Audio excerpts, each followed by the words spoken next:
കർത്താവിൻ്റെ മഹത്വമുള്ള നാമം വാഴ്ത്തപ്പെടുമാറാകട്ടെ. അനുഗ്രഹീതമായ ഈ നല്ല പ്രഭാതത്തിനായിട്ട് കർത്താവിന് സ്തോത്രം ചെയ്യുന്നു. ഈ പ്രഭാത സന്ദേശം കേൾക്കുന്ന എല്ലാ പ്രിയപ്പെട്ടവർക്കും വീണ്ടും വരുന്നവനായ ക്രിസ്തയേശുവിൻ്റെ നാമത്തിൽ എൻ്റെ പ്രഭാത വന്ദനങ്ങളെ നിമിഷം അർപ്പിക്കുകയാണ്. പ്രാർത്ഥനയോടും ദൈവാശ്രയത്തോടും കൂടെ ഈ സന്ദേശത്തിലേക്ക് നിങ്ങളുടെ ശ്രദ്ധയെ തിരിക്കുന്നു. യോഹന്നാൻ എഴുതിയ സുവിശേഷം 12-ാം അധ്യായം അതിൻ്റെ 19-ാമത് വാക്യം.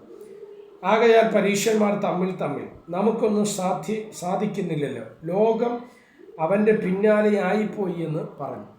ഈ വാക്യങ്ങൾക്കാണ് ദൈവത്തിന് സ്തോത്രം ചെയ്യും.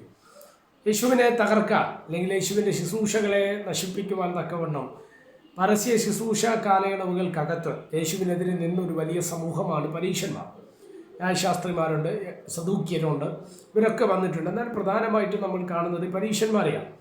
പരീക്ഷാ ഗണത്തെ നമുക്ക് മനസ്സിലാക്കാൻ കഴിയുന്നത് ന്യായപ്രമാണമൊക്കെ വളരെ കൃത്യമായി മനസ്സിലാക്കി സ്തോത്രം ന്യായപ്രമാണത്തിന് വിരുദ്ധമായ എന്തെങ്കിലും കണ്ടാൽ അതിനെ ചൂണ്ടിക്കാണിക്കുകയും പറയുകയും ചെയ്യുന്ന ഒരു കൂട്ടമായിട്ടൊക്കെയാണ് അല്ലേ. പരീക്ഷന്മാരിൽ തന്നെ വിവിധ ഗണമൊക്കെ നമ്മൾ തിരുവചനത്തിലൂടെ ശ്രദ്ധിക്കപ്പെടുമ്പോൾ കാണുവാൻ തക്കവണ്ണം കഴിയുന്നു.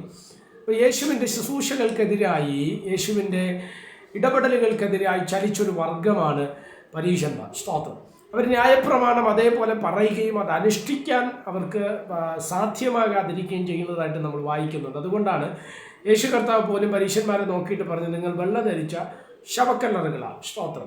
നിങ്ങൾ പുറമെയുള്ളതിനെ മാത്രം ശ്രദ്ധിക്കുന്ന അകമയോ അശുദ്ധിയെ നിറഞ്ഞിരിക്കുന്നു എന്നൊക്കെ ചൂണ്ടിക്കാണിക്കുന്ന പ്രയോഗങ്ങൾ യേശു കർത്താവിൻ്റെ ഭാഗത്ത് നടത്തിയിട്ടുണ്ട്. ഈ 11-ാം അധ്യായം നമ്മൾ വായിക്കുമ്പോൾ യോഹന്നാൻ സുവിശേഷം 11-ാം അധ്യായം ലാസറിൻ്റെ ഉയർപ്പാണ് അല്ലേ. ലാസറിനെ ഉയർപ്പിക്കുന്ന യേശു കർത്താവിനെ നമുക്ക് കാണുവാൻ തക്കവണ്ണം കഴിയുന്നു. 12-ാം അധ്യായത്തിലേക്ക് വരുമ്പോൾ അതിന് തുടർമാനമായ ചില പ്രവൃത്തികളെയൊക്കെയാണ് നമുക്ക് കാണുവാൻ തക്കവണ്ണം ഇടവരുന്നത്. സ്തോത്രം. പഴയ നിയമത്തിൽ പറഞ്ഞൊരു പ്രവചന ഭാഗമുണ്ട്. സ്തോത്രം. സിയോൻ പുത്രി ഭയപ്പെടേണ്ട, ഇതാ നിന്റെ രാജാവ് കഴുതക്കുട്ടി പുറത്ത് കയറി വരുന്നു എന്ന് പറയുന്ന യെരുശലേമിലേക്കുള്ള യേശുവിൻ്റെ എൻട്രൻസിനെയാണ് നമുക്ക് ഈ ഭാഗത്തിലൂടെ മനസ്സിലാക്കാൻ കഴിയുന്നത്. ഈ സമയത്താണ് പരീക്ഷന്മാർ പറഞ്ഞത്, നമുക്കൊന്നും ചെയ്യാൻ സാധിക്കുന്നില്ല, നമ്മുടെ പ്രവൃത്തികൾ നിഷ്ഫലമായി പോവുകയാണ്. എന്താണ് കാരണം? എന്നെ ശ്രദ്ധിക്കുന്ന ദൈവമക്കളോട് ഞാൻ പറയാം, യേശുവിൻ്റെ നാമത്തിൽ വിശ്വസിച്ചവർക്കെതിരെ, ഇല്ലെങ്കിൽ ഒന്നുകൂടെ ഞാൻ ആഴത്തിൽ ഇറങ്ങി പറയാം, ക്രൈസ്തവ സമൂഹത്തിനെതിരെ, സ്തോത്രം, ദൈവമക്കൾക്കെതിരെ ഈ ലോകത്തിൽ സ്തോത്രം വെച്ച് എവിടെ നോക്കിയാലും, ഏത് രീതിയിൽ, ഏത് മേഖല നമ്മൾ ശ്രദ്ധിച്ചാലും ഏറ്റവും കൂടുതൽ ഉപദ്രവിക്കപ്പെട്ടിട്ടുള്ളത്, ഏറ്റവും കൂടുതൽ ദണ്ഡനമേറ്റിട്ടുള്ളത്, ഏറ്റവും കൂടുതൽ നിന്ദിക്കപ്പെട്ടിട്ടുള്ളത്, ഏറ്റവും കൂടുതൽ ഒറ്റപ്പെടുത്തലുകൾ സ്വീകരിക്കേണ്ടി വന്നവർ, ഏറ്റവും കൂടുതൽ അപമാനവും നിന്ദയും സഹിക്കേണ്ടി വന്നവർ, ഈ സമൂഹത്തെ പോലെ വേറൊരു സമൂഹം ഉലകത്തിലില്ല. സ്തോത്രം.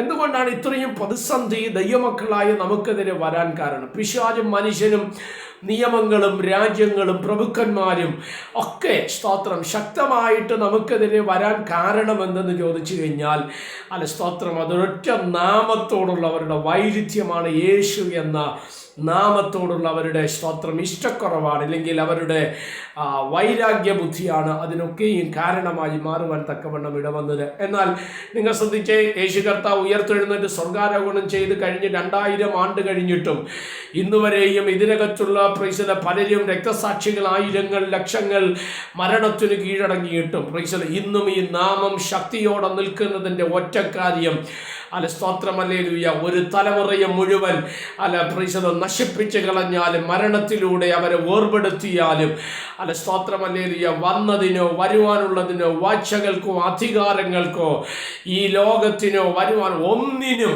ഈ സ്നേഹത്തിൽ നിന്ന്, യേശുവിൻ്റെ സ്നേഹത്തിൽ നിന്ന് മാറ്റുവാൻ കഴിയത്തില്ല. കാരണം യേശുവിനോടൊപ്പം എപ്പോഴും ഒരു ആൾക്കൂട്ടം ഉണ്ടായിരിക്കും. അതാണ് ഇവിടെ പറയും, നമുക്കൊന്നും സാധിക്കുന്നില്ലല്ലോ എന്ന് പരീക്ഷന്മാർ പറഞ്ഞിട്ട് അവർ പറയുന്നൊരു കാര്യമുണ്ട്, ലോകം അവൻ്റെ പിന്നാലെയായിപ്പോയി. സ്തോത്രം. എന്താ എൻ്റെ അർത്ഥം? എന്നെ ശ്രദ്ധിക്കുന്ന ദൈവമക്കളോട് ഞാൻ പറയാം, യേശു ഉള്ളയിടത്ത് ജനമുണ്ട്. സ്തോത്രം. യേശു ഉള്ളയിടത്ത് വിടുതലുണ്ട്, യേശു ഉള്ളയിടത്ത് സമാധാനമുണ്ട്, യേശു ഉള്ളയിടത്ത് സൗഖ്യമുണ്ട്. അതുകൊണ്ട് യേശുവിൻ്റെ നാമം എവിടെ വെളിപ്പെടുമോ അവിടെ ആൾക്കാർ വരും.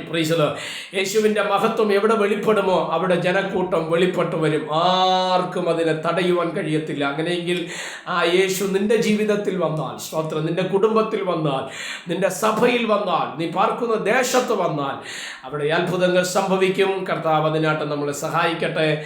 പ്രാർത്ഥിക്കാം. പരിശുദ്ധനായ ദൈവമേ, സ്വർഗീയ നല്ല പിതാവേ, സന്ദേശത്തിനായിട്ട് ഞങ്ങൾ ദൈവത്തിന് സ്തോത്രം ചെയ്ത് പ്രാർത്ഥിക്കുന്നു. ഈ സന്ദേശം കേൾക്കുന്ന എല്ലാ പ്രിയപ്പെട്ടവരെ തൃക്കരങ്ങൾ തരികയാണ്. അവിടെ നിന്ന് ചെറുകടി മറയ്ക്കുകയും സഹായിക്കുകയും അനുഗ്രഹിക്കുകയും ചെയ്യേണ്ടതിനായി പ്രാർത്ഥിക്കുന്നു. സന്ദേശം അനേകർക്ക് അനുഗ്രഹവും ആശ്വാസവുമായി മാറുവാൻ സ്വർഗ്ഗം ഇടവരുത്തും. എല്ലാ മഹത്വവും കർത്താവിന്റെ യേശുക്രിസ്തുവിന്റെ അധികാരമുള്ള നാമത്തിൽ പ്രാർത്ഥനകളെ കേൾക്കണം. സ്വർഗീയ നല്ല പിതാവേ, ആമേൻ. എല്ലാവരെയും ദൈവം അനുഗ്രഹിക്കട്ടെ. God bless you.